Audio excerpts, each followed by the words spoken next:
ketika kita sudah menikah, ya rasanya tuh meraih mimpi tuh udah nggak sama lagi kayak dulu gitu. Kita meraih mimpi dengan orang-orang yang ada dalam hidup kita sekarang. Kita berusaha untuk mengajak pasangan kita, anak kita, keluarga besar kita bermimpi atas mimpi kita juga gitu. Itu kan nggak mudah.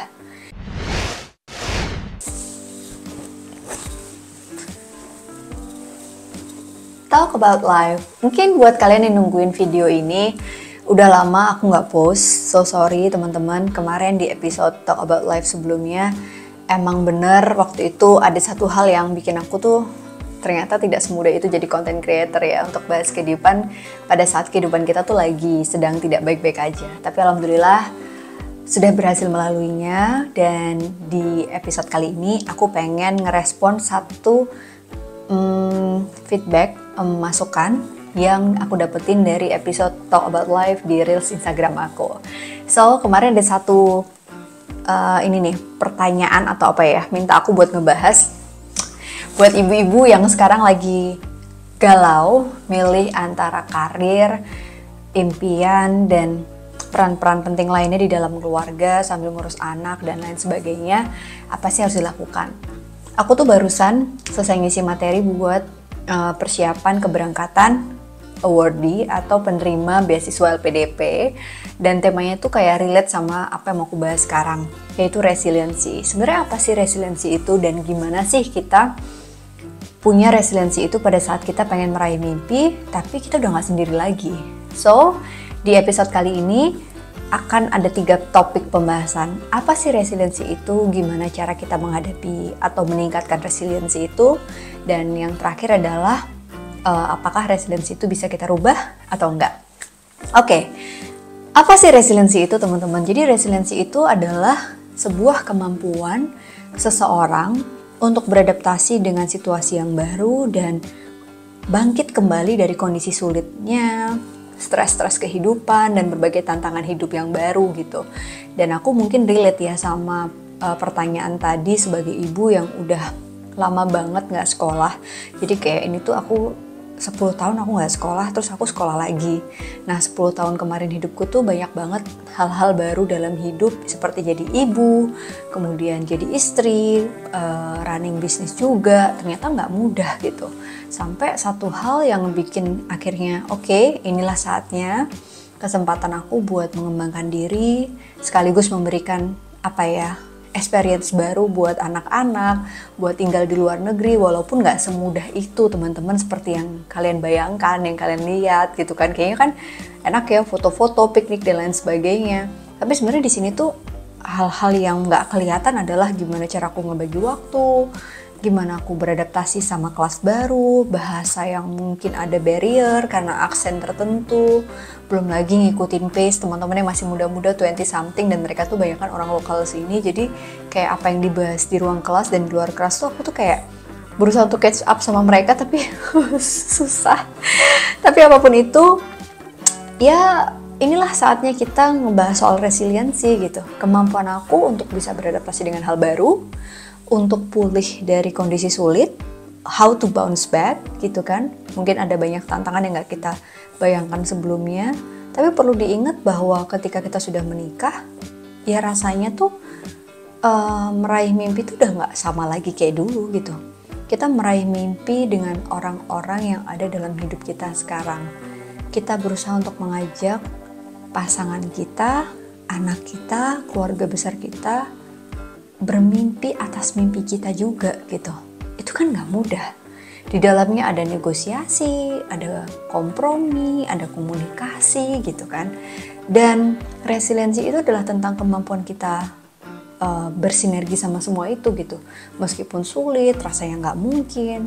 Ibaratnya dulu sebelum jadi ibu tuh kapasitasku ngadepin masalah sulit tuh segini gitu kan teman-teman. Terus setelah jadi ibu dan tetap pengen meraih mimpi kita sebagai pribadi, itu tuh kayak dihadapin sama masalah-masalah atau tantangan-tantangan yang gak mudah, tapi perlahan tuh naikin kapasitasku ngadepin masalah itu gitu.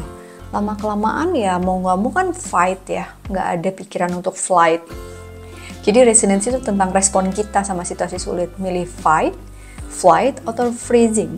Freezing artinya kita ya udah do nothing, just follow the flow. Atau kita flight, nyerah gitu aja. Banyak yang berpikir untuk akhirnya berhenti bermimpi atau bahkan berhenti untuk menjalankan peran-peran itu. Apa iya bisa kita lari kabur dari peran kita sebagai ibu? Istri mungkin bisa ya. Tapi kalau ibu apa iya gitu kan? Gak mungkin. Jadi akhirnya ya hadapi gitu. Walaupun menjadi istri juga gak bisa flight gitu aja. Tapi ada orang yang memilih untuk misalnya berpisah atau bercerai gitu. Walaupun itu juga sesuatu yang gak jadi solusi kan sebenarnya. Tapi kalaupun emang itu jadi sebuah opsi ya, at least gak ada yang membuat kita tuh bisa berhenti menjadi ibu. Nah, ngomongin soal fight mode ini tuh aku rasa sesuatu yang gak terjadi gitu aja.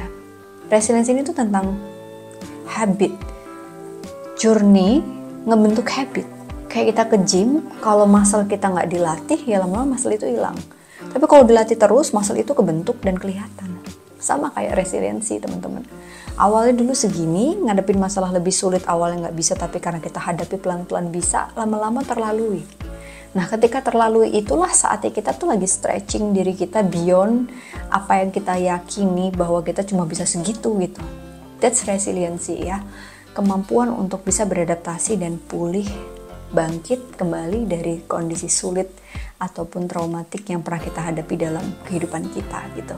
Life challenges yang kita hadapi. Kemudian gimana cara kita untuk bisa dealing sama situasi sulit itu? Gimana cara kita building resiliensi kita? So, review deh perspektifmu. Apakah kamu termasuk orang yang menyalahkan keadaan? Mungkin aku juga pernah ada di titik kayak, aku tuh kayaknya korban deh. Ini gara-gara dia kan aku gak bisa ini. Gara-gara itu kan aku gak bisa itu. Tapi kita gak sadar. Ada yang sadar, ada yang enggak ya. Once kita sadar, ternyata kita nyalahin banyak kondisi di luar kendali kita. Artinya kita membiarkan diri kita menjadi korban. Apa iya victim dalam kehidupan itu gak bisa kita rubah? Bisa kok kita review lagi. Oke, mungkin harus saatnya kita menerima kenyataan. Belum saatnya kita untuk berjalan ke arah mimpi itu. Mungkin prioritasnya sekarang ada di depan. Mungkin ini belum rezeki kita sekarang. Tapi aku akan membuat diriku sebagai aktor dari kehidupan untuk membuat diriku lebih baik setiap harinya. Yang kedua, how kita handle sama emosi itu ngaruh banget. Bayangin aja tiap hari kita ngadepin banyak hal sulit, kalau kita nggak bisa pintar ngelola emosi, yang ada tuh kebawa sama emosi itu dan yang terjadi adalah ya kita tuh kayak sulit untuk bisa beradaptasi kayak gitu. Terus yang lebih sulit lagi adalah pada saat kita tuh ngerasa kayaknya aku sulit ya mengendalikan pikiranku, emosiku. Kalau memang sulit, ya udah, kendalikan apa yang kamu lakukan setiap hari. Itu yang bisa kita lakukan. Kalau sekarang misalnya kondisinya adalah harus menunggu waktu yang tepat untuk bisa sekolah lagi atau untuk kerja lagi, ya udah, lakukan hal terbaikmu hari itu. Mungkin someday kamu bisa mengejar itu. Kalau dikasih kesempatan sekarang, lakukan yang terbaik untuk bisa step demi step. Nah yang terakhir, ingat lagi mimpi kita tuh apa. Apa yang membuat kita mendedikasikan hidup ini 100% untuk apa gitu. Perjalanan meraih mimpi ini adalah sebuah story yang gak bisa dibuat oleh orang lain kecuali diri kita sendiri. Jadi buat kamu, para perempuan yang sekarang lagi berjuang, yang sekarang lagi berusaha untuk dealing sama situasi sulit, aku percaya kok semua adalah soal bagaimana kita bisa cultivate growth mindset kita. Bukan berarti kita nggak bisa meraih mimpi, tapi mungkin belum bisa. Kalau sekarang kita ada di level yang nggak bisa manage, bukan kita nggak bisa, belum bisa. Dan gimana caranya kita mencari support sistem kita supaya kita bisa level up, meningkatkan kemampuan kita untuk bisa resilient.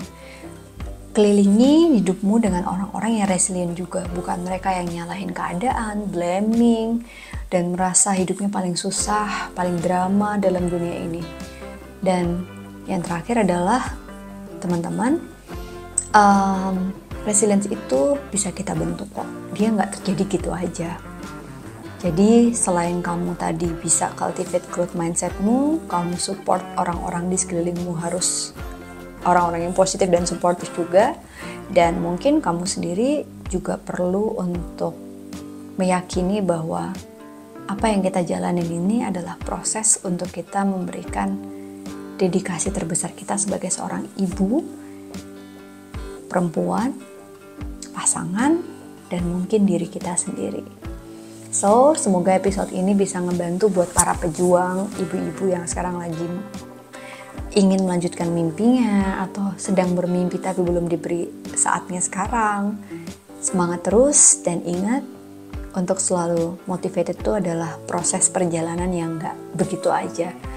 Harus ada ups and downs-nya, tapi jangan pernah lupa bahwa apa yang sudah kita lakukan tuh sangat berharga buat orang-orang yang ada di sekitar kita. Bye-bye.